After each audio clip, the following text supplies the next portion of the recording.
Hi, I'm Malissimo. All the way back in May, I set a challenge for myself to declutter 1,000 items over the course of the month. I actually ended up getting rid of over 1,200 items in May, and with some extra decluttering here and there in June and these first couple of days of July, I have either donated, thrown away, or recycled over 1,500 items. When I first set out on this declutter journey, I really thought I was going to be pushing myself hard by setting a personal goal of getting rid of 50 books. I ended up decluttering over 150. It actually still kind of boggles my mind. I opened up so much room on my bookshelves. I cut my TBR in half because I started getting honest with myself about what I was going to read and what I probably wasn't going to read. The declutter was amazing, and I definitely became one of those annoying people who was like on a mission to make everyone in my life also do a declutter. So I apologize for that if you were a victim of that. And while I knew it was going to be a bit too much to make an entire vlog or video about the declutter itself, I did think it would be appropriate to go over the horde of books that I ended up getting rid of. Before we get started, I do want to say that despite this unfortunately long intro, it is my goal to make this video a little bit short and clippy and kind of give general categories for why I got rid of books without maybe addressing individual books. So of the 150 books, from what I remember, I broke it down into about 30 categories, and I'm just gonna do sweeping generalizations for why I got rid of the books. Also, this intercutting footage that you're about to see is from the end of May, and it is currently the 4th of July. So this is how long it has taken me to sit down and actually film this thing. We are thriving. Here we go. 150 books, unhauled now. Right off the bat, we have 4 Doctor Who books. One of them is a almanac type thing, and the other 3 are comic books. I used to love Doctor Who. You know, when people ask you, oh, what's your favorite TV show of all time? I'll often say Doctor Who or Community if we're talking about sitcoms. Wow, the cicadas are like really loud.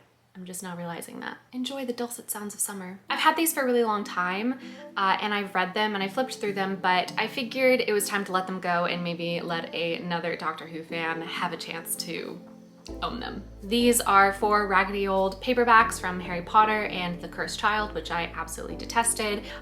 This is my, what I like to call Christian adjacent category. Not the Extreme Teen Bible. That is not Christian adjacent. That's just a Bible.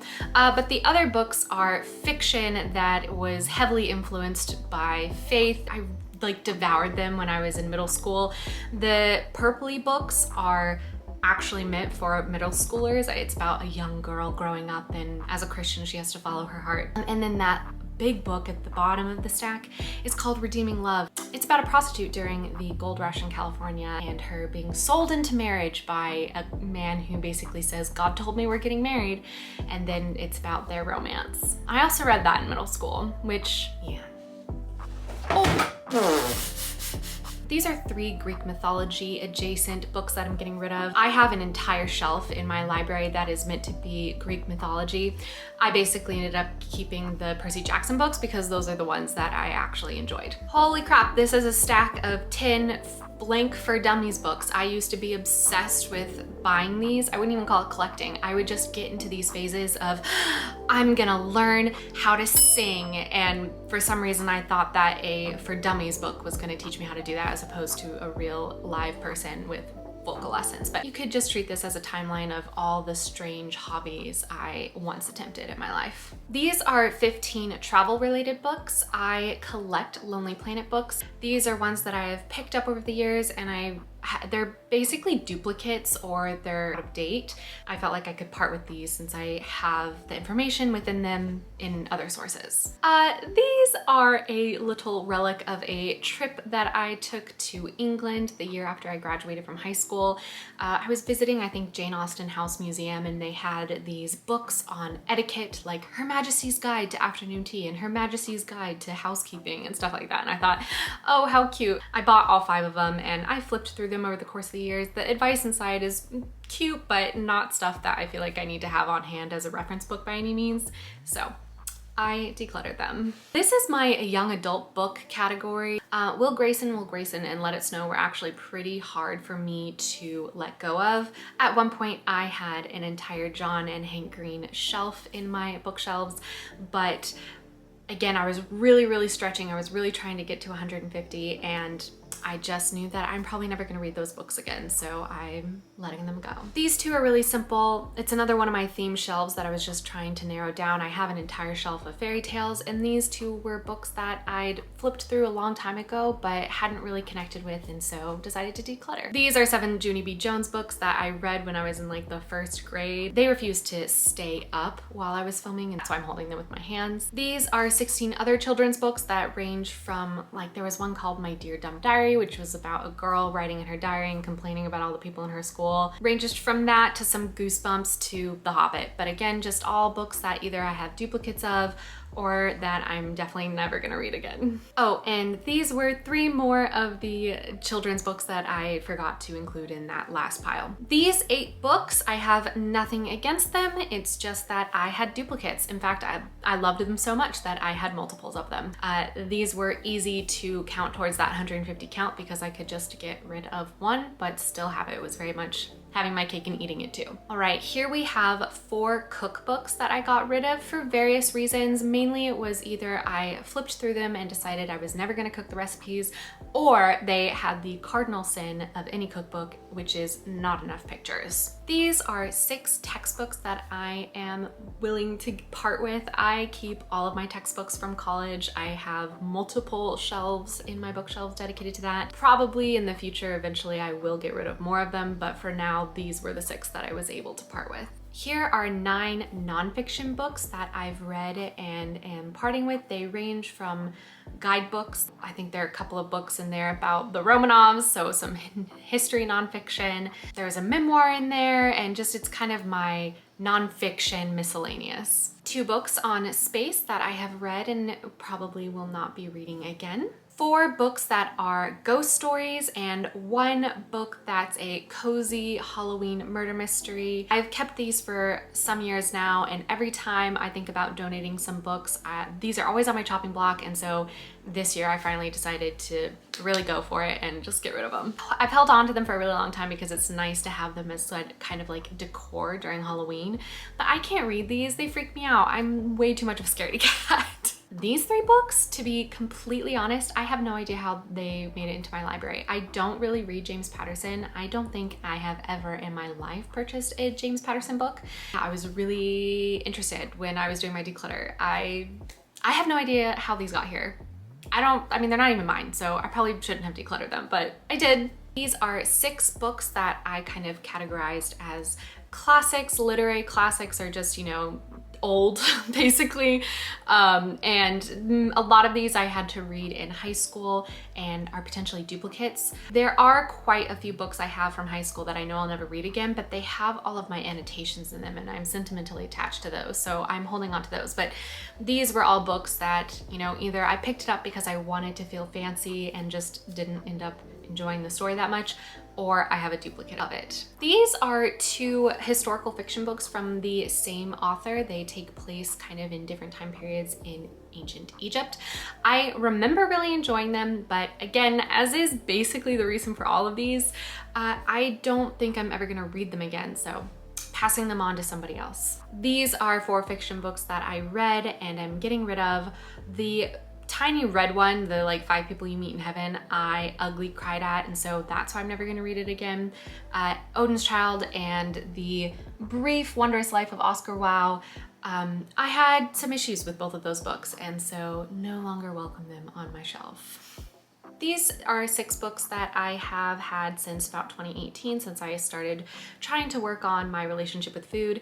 Unfortunately, they're damaged. I spilled shampoo on them and they have like, and it was purple shampoo for blondish hair, and so they've got like purple stains all over them. And a lot of the pages aren't really legible anymore, so unfortunately I did throw these away. I didn't even donate them. These 2 books I was potentially going to use as comp titles for a story I was trying to publish, but for now that story has kind of been shelved, and so I unshelved these comp titles. Are we saying that I did it as a coping mechanism? Maybe, I don't know. It's very possible I'm gonna have to rebuy these books at a certain point, but for now, I don't have to look at them anymore. All right, and now we've come to the collection of books that I basically cut from my TBR shelves. I had over 5 shelves in my bookcases of just books that I have been intending to read, but some of these have been on my TBR for over 4 years. So when I was going through my TBR, basically what I did is I picked up every single book and I read the back flap and then I read the first page. And if the back flap was interesting enough and I connected with the voice on the first page enough, then I kept the book. If either one of those wasn't quite working with me, if the back flap didn't seem like it was a story I would connect with or a story that I could emotionally handle, because there were a couple of books on my TBR that are probably incredible books, but they just deal with subject matters that I can't handle right now, then I let them go. Even if that first page was incredibly well written, I really tried to put a lot of stock in what kind of story am I trying to consume right now. So we have these 10 books, then another 9 books that were basically whittled down in this exact same way. Oh dear. Which, if I'm counting right, is a total of 19. And I'm pretty sure I said I got my TBR cut in half. I'm retconning that just from right now. I'm looking at my shelves of TBR books and I would say there are probably 40 books on those shelves. So I'm saying I cut it down by 30%. And finally, the book that deserves the highest honor, Helen of Troy. I read this book in middle school. It's a very interesting novelization about Helen of Troy's experience with the whole, Trojan War thing. But if we zoom in real close, you're gonna notice something there. Yeah, this is a library book. I took this book from my middle school library over 15 years ago and never returned it. So yeah. Which there are full-on sex scenes in this book, so someone explain to me why it was in my middle school library, please. I will put up the total of books here. I'm hoping it's about 150. We'll see. So there you have it. There are the books that I decluttered all the way back in May. I am just gonna take a moment to really say how much I feel like doing this declutter improved my life. I feel like my space is so much more open and airy, and it just feels less oppressive, which I never thought books would be something that would make me feel like the walls were closing in, but I was really getting to a certain point where, behind me there was a huge bookshelf from the Container Store that I had to put up because my main bookshelves were exploding and couldn't handle all the books. I now look at my bookcases and I know that each book on those shelves is intentional, and I sat there with it and I held it in my hands and really thought about what kind of benefit it adds to my life. Before, I would look at my shelves and I would get stressed out about all the books that I had to read and be like, gosh, why do I even still have that? Now I look at it, and even if it's a book that I know I'm never gonna read again, at least I can look at it and say, oh, my grandmother gave me that book, or that was a birthday gift from my father. And each book has either a memory about how much I love the book itself or a memory tied to my acquiring of the book. And that's really special for me right now at this point in my life. So if by any chance you are also inspired to do a bit of a book unhaul, my recommendation is setting a number, something that seems like it'd be challenging. Like I said, my initial number was 50 books and I ended up tripling that. And then just going through book by book and thinking, can I live without this? Do I need this? What is the likelihood I'm gonna read this again? What is the likelihood that if I were to get rid of it, I would purchase it again? And basically that's my advice, and that's the book unhaul. Thank you so much for watching. Even if this didn't inspire you, I hope it satisfied some nosy aspect of you that wanted to know what books I didn't care about anymore. But yeah, that's it from me. I hope you guys have a fabulous rest of your day, and I hope if you're doing camp, that Camp Nano, this July Camp Nano, is going very well for you. I'm also hoping, we shall see, to have a bit more of a consistent upload schedule this month. Ha ha ha, now that I've said it out loud, we all know it's not going to happen, but theoretically, keep an eye out for a new video next Tuesday. But until then, go be happy, go be healthy, and go write. Bye.